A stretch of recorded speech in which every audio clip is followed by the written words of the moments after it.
রাজধানীর ফুটপাত দখলমুক্ত করতে ডিএমপির অভিযান নিয়ে যেন চলছে চোর পুলিশ খেলা। অভিযান শুরুর আগেই ফাঁকা হয়ে যাচ্ছে ফুটপাত, পুলিশ চলে গেলেই আবার আগের পরিবেশ। বিষয়টি স্বীকারও করছে অভিযানে নেতৃত্ব দেয়া পুলিশের ঊর্ধ্বতন কর্মকর্তারা।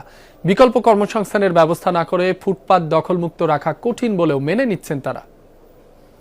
ঢাকা মেডিকেল কলেজ হাসপাতালের সামনের ফুটপাত দখলমুক্ত করতে ডিএমপির অভিযান শুরুর আগেই যে যার মতো মালামাল নিয়ে সটকে পড়ছেন। ফুটপাত জুড়ে সবসময় গমগম করা দোকানপাটের বেশিরভাগই লাপাত্তা।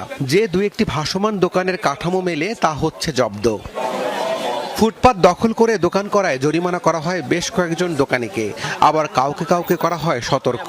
ব্যবস্থা করে দেখ, আমাদের ছেলে মেয়ে নিয়ে তো চলতে হবে, খাইতে হবে। এখন ভিড় রাখতে পারবেন না, এদিকে বাইরে রাখতে, ভিতরে রাখতে হার্ড অ্যান্ড সফট ট্রাই করে যাচ্ছি যাতে মেডিকেল কেন্দ্রিক আমার এলাকাটা এই রাস্তার উপর যাতে এই অব্যবস্থাপনা না থাকে। তবে অভিযান এক এলাকা থেকে অন্য এলাকায় যাওয়ার ঘণ্টা খানেকের মধ্যেই আবারও আগের চিত্রে ফেরে সব ফুটপাত। বিভিন্ন জায়গায় ছড়িয়ে ছিটিয়ে যাওয়া হকাররা দোকানের পসরা নিয়ে রাস্তার মাঝখানে শুরু করে দেন রমরমা বাণিজ্য। এমন অভিযানের সমালোচনা করেন ভুক্তভোগীরা। সময় দেন, খালি ওটা ভাঙ্গা চিরালা সব ওটা এলায়। এখানে অনেক কিছুরই প্রয়োজন, মেডিকেল তো তখন আমরাও ওই উসিলায় খাইতে আসি।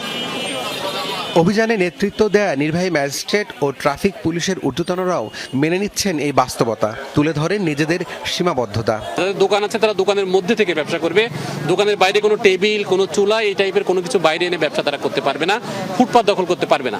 আমরা জরিমানা ছাড়া এখনো কারোর বিরুদ্ধে কোনো কঠোর ব্যবস্থা নেইনি। ঢাকা শহরে যে কেউ এসে কলার দোকান, রুটির দোকান, ফ্লেক্সি লুট দিয়ে বসছে এবং ঢাকা শহরে এক্সিট এন্ট্রিটাও কন্ট্রোল করা প্রয়োজন আমি মনে করি, কারণ এটা ওভারবার্ডেন সিটি হয়ে গিয়েছে অলরেডি।